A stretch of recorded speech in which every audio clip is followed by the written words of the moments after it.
What's up, tribe? New show alert. Well, actually, reboot show alert. The Real Housewives of Miami is back and is streaming on Peacock. And we are here with number 1. Now, I didn't watch the original Real Housewives of Miami. I watched, I think, like the first episode, maybe 2. But it was so long ago, I couldn't tell you what I remember. I couldn't tell you nothing that happened on the show. So for me, this is like a new show. But I know for some of you who watched the original, there are a lot of people on this show that were on the original. And so you guys are like visiting old friends. Now, this first episode was very much a getting to know the cast type situation. We had 1 or 2 events. You know how these shows go. But for real, the majority of this was introducing everybody, giving everybody the lay of the land. So we start this episode off. We had a little get together. A couple of ladies got together for some cocktails, and we got to see how fabulous they were. They were riding in their Porsches, honey, and they were having all their beautiful clothes and things like that. Now, I can say this from one episode. I feel like, and you guys told me this, my subscribers, y'all told me this when we were doing lives and we would talk about the different Real Housewives show. I want to say, now, I don't look at New York, so let me take New York out of the mix. But out of the rest of the franchises, baby, Miami is rivaling Beverly Hills with the fabulosity, okay? We're going to get to some of the fabulosity in a minute, but so far, this is who I have. We have Alexia, Marisol, Lisa, Adriana, Larsa. Now, that's who met up in the beginning when they were having drinks, right? We get to a couple of the friends of the show. We got a Nicole. Hold on. We have a Nicole. We will get to Miss Nicole. And we have a, oh shoot, my notes down. And we have a Nicole, we have Gertie, and we have Julia. And I think they're going to be more like friends of the show. So let's get to these main folk, okay?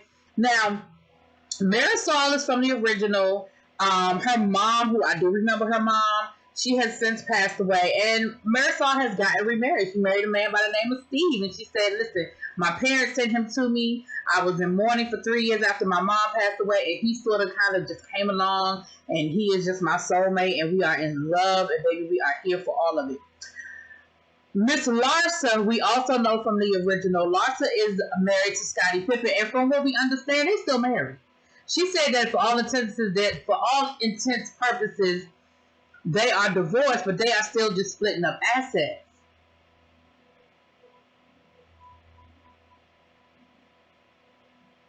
She also makes a comment later on in the episode about missing him or wishing he was in the house. So I don't know what kind of situation they got going on, but we also know she had that whole messy situation with Malik Beasley earlier, like I think it was either earlier this year or late last year, where she was messing around with Malik Beasley, who's another basketball player, and his girlfriend / wife, I don't remember which one it was, seemed to have a problem with that, you know. So they had a whole situation. We also know that she used to be really good friends with the Kardashians, but baby, something went down with that, and she was kicked out of the group, honey. The ladies seem to be really snippy towards Miss Larsa. They looking down at her. They not feeling her. Now, this might come from a lot of bad blood from the first Miami run. Maybe she did some things to some people when she said some things. Adriana seems to feel like, Larsa kind of lost touch with everybody because she was too busy living lifestyles of the rich and famous with the Kardashians. But once they kicked her out, now here she come back to us. That's kind of how she talking. So we're going to get into it. We're going to get more into it. But baby, they seem to have a really big problem with Miss Larsa's OnlyFans, because they've made the assumption that she is doing something on her OnlyFans that is a little risque. Now, Larsa said, listen, all I'm doing is putting the same stuff that I would put on Instagram, maybe a little more skin, but I'm definitely not naked, and I'm definitely not doing nothing sexual. Some of the ladies are not believing her, I should say. She said she's making like $10,000 a day on her OnlyFans. Listen, get in where you fit in. I ain't even mad about it. Now, Larsa is hosting a hot girl summer party down to her house because she says she is single. She is ready to mingle. So we'll get to that. That's really one of the only events we kind of have going on. The rest of what we have is, like I said, a little getting to know you. Now, let me go through some of the stuff let me go through some of these people. Now, we have Miss Alexia. Alexia is she was married to Herman, excuse me. Now, Herman passed away. But baby, The scandal was that rumor on the street, word on the curb, was that Mr. Herman was gay. And they even flashed back, y'all know Bravo, they even flashed back to the first run of the show where some guy rolled up to him who was gay and was like, don't you remember me? You don't know me? And he was like, nah, I don't remember. He got down on his knees and was like, do you remember me now? I said, what? What? And she was like, well, you know, I'm not dumb. Like, I didn't see any signs of him being gay. But they ended up getting separated and he passed away. Now, later on in the episode, we see her and Marisol and another guy, I guess he's a really good friend of hers, having a conversation where she said that her husband ended up having an emotional affair. And she didn't say the emotional affair was with another man. And the friend of hers was like, listen, girl, I got his number. He rolled up to me. He saw me down to the gay bar. And he said, if she ever wants to talk, here's my number. And so at the end of the episode, she ends up texting this guy that her husband had the emotional affair with. And Marisol was like, are you ready for the whole kit and caboodle? Like, are you ready for this man to say, listen, it wasn't emotional. It was very much physical. And he loved me and I loved him. Like, are you ready to hear that? And let's be clear. It's not just because the man was having a relationship with another man. What woman wants to hear that about their husband, period? And he's gone, so you can't even confront him about it. But I'm sure we're going to get more of that as the season goes on, baby, okay? Now, what we know about Miss Alexa now is that Alexa has found her new soulmate, honey. She is engaged to a man by the name of Todd. Now, Todd has 2 daughters. She also has a son by the name of Peter and a son by the name of Frankie. Frankie looks like he has a traumatic brain injury from a really bad car accident. But she's opened up a beauty bar and she's put her son's name on it. So he has a business. And I think that was really smart of her to do so that even if and when something happens to her, you know, I'm sure she's put her other stuff in place that he'll have a caretaker and that he will be taken care of. Now, her older son, Peter, she said he's mature because they showed us some flashback scenes of him acting the fool with the paparazzi or whatever. But she said he's matured and he's living on his own and doing his own thing, living in downtown Miami. But she also said that Peter and Todd are not getting along. Now, let me say this about Alexa's house.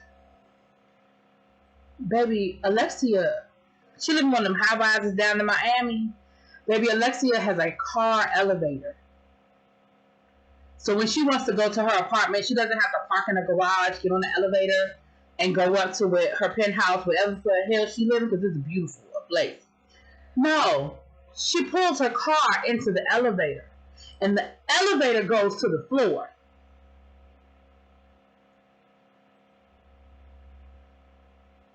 Baby, I'm loving it. That's that fabulosity I'm talking about. I'm here for it.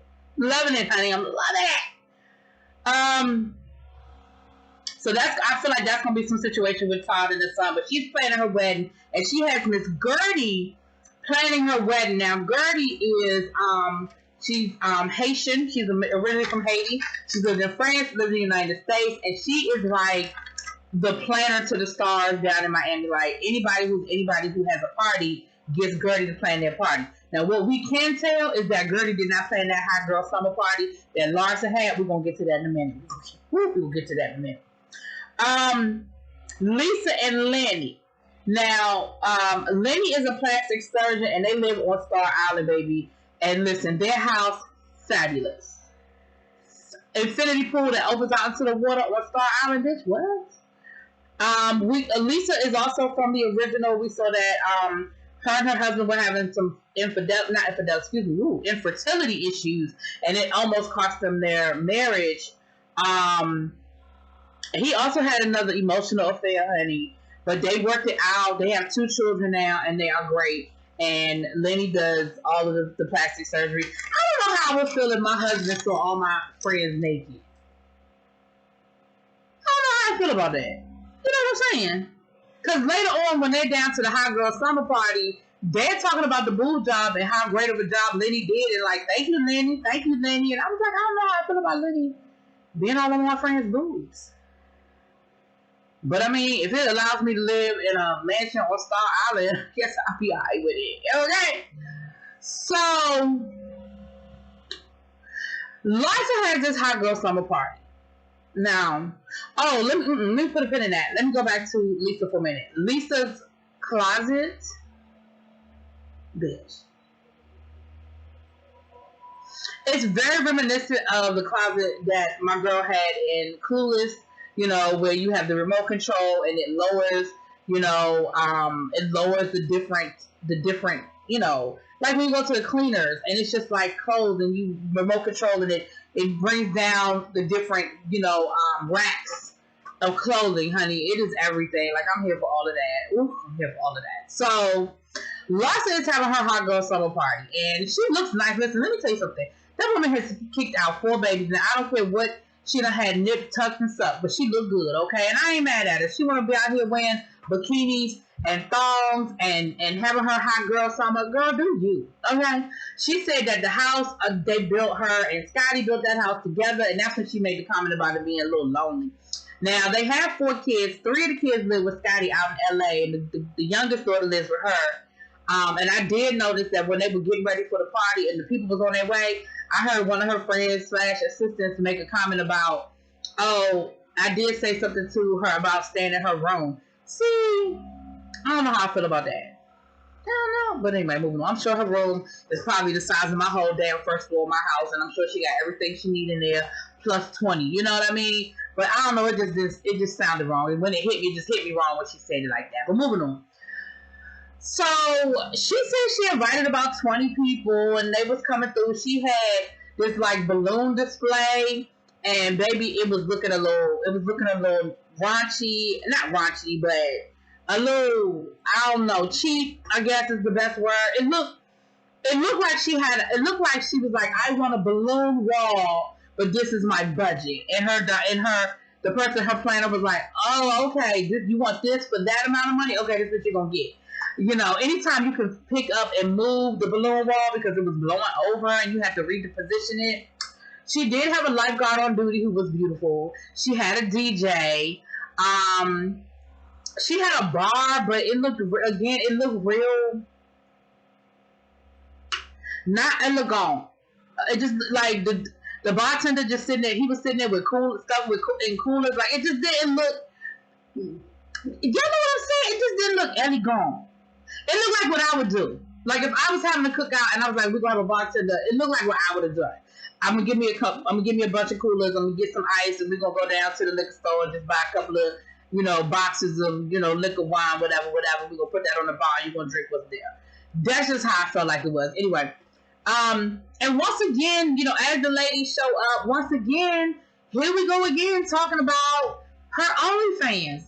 And because Adriana was showing everybody her triple D boobs that Lenny did, and she was like, shoot, lots of gonna show me how to get on OnlyFans, because, you know, mama need a new pair of shoes, okay? And Lisa was a little judgmental, talking about that, you know, we know what goes down on the OnlyFans. And Miss Nicole, who we're gonna get to, Nicole is one of them friends that we was telling you about when we get to her in a second. Nicole was like, girl, no, like, I went on OnlyFans, and you would be surprised, it's not just sex, it's not just, you know, risque behavior. You know, you got chefs on there that put recipes. You have people that upload workout videos. Lisa was like, yeah, I hear what you're telling me, but miss me with all of that. That's not where the money is. If you're making $10,000 a day, you're not posting recipes. I mean, I kind of can't argue with her on that. So, Miss Lisa. Now, Marisol don't trust Nicole. Marisol don't trust Nicole because she said that Nicole likes to talk about how people behind their back, but in their face she'll be smiling. She was like, I don't trust her. I don't trust that. I don't trust people who do that kind of stuff. And I was like, girl, I hear you. I see you. I hear you. I feel you, because I don't disagree with that.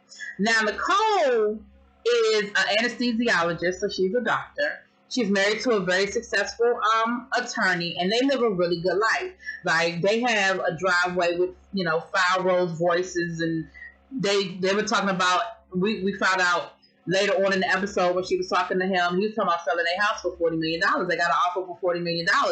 She said they've moved 6 times in 6 years, but he said, yeah, I hear that, but if they about to pay me $40 million for this house, we're moving again. Now, they are not married. She said, but for all intents and purposes, we are together. She said, I make my own money. But my husband keeps me in luxury. Like, I'm an anesthesiologist, so I'm good. Like, I'm not, mama ain't broke. But he make more money than mama, and he's the one that can afford to live in a house that's worth $40 million, okay? And she said that she's not really in no rush to get married, that she thinks that marriage is a really antiquated system, and she's not pressed to get married. That's just not her thing. She said other people seem to be more concerned about when she's going to get married than she is, honestly. They do have a 2-year-old son together, and she's good. I think I got my eye on Miss Lisa, too. I mean, Miss Nicole, too, I think I got my eye on you, too, girl. Now, the last but not least, we meet Miss Julia. Now, Julia has been living on a farm, okay? But her and her wife are going to be moving into their new mansion down to are they living on the beach, or they living on Miami Beach, right? It's a rebuild, they tore down, rebuild. She said it's taking them a couple of years. Now, Julia tells us her story. She's originally from Russia. She said, listen, I'm going to let you know, this going to date me, but I was in Russia when it was the USSR, okay? She said, I knew from the very beginning that I wanted to get the hell out of Russia. I didn't want to be, I didn't want to be dealing with communism, and so I became Miss USSR, and I competed in the Miss Universe pageant down to the Las Vegas, and I knew then and there that this is where I wanted to be. She doesn't really get into her story about how she got out of the USSR, but I'm sure we can find it online somewhere, whatever. But she's always wanted to be on TV. She talked about when she was with Miss Universe and how she couldn't understand any English, and she sort of flubbed, the question. And she said she's been looking for redemption ever since. And she was like, I'm going to get on TV again, and I'm going to understand English, and I'm going to be able to talk well. Well, we found out that her partner is none other than Martina Navratilova, the tennis goddess, okay? They met originally in 2000. They flirted a little bit, but nothing really happened. And then 8 years later, in 2008, they met down to the French Open. She said she invited Martina out for breakfast, and that breakfast turned into another breakfast that turned into another breakfast, and then Martina moved her happy ass in, and they've been together ever since. Now, Julia said that she was a model in, Europe, and she said she still wasn't real comfortable with the LGBTQIA thing, and Martina would try to hold her hand and be affectionate in public, and she was like, girl, no. She said it wasn't until she got to Miami where she really felt like she could be comfortable, and that's why she loves Miami. It's her new home, and she ain't going nowhere, because she is truly, truly free to be who she wants to be now. And they are moving into their new home. So listen, I am here for it. That was episode 1. For the most part, that's what it was. I'm definitely here for it. We're going to go ahead and try to get into episode 2. But y'all let me know what y'all think. Drop it in those comments, please.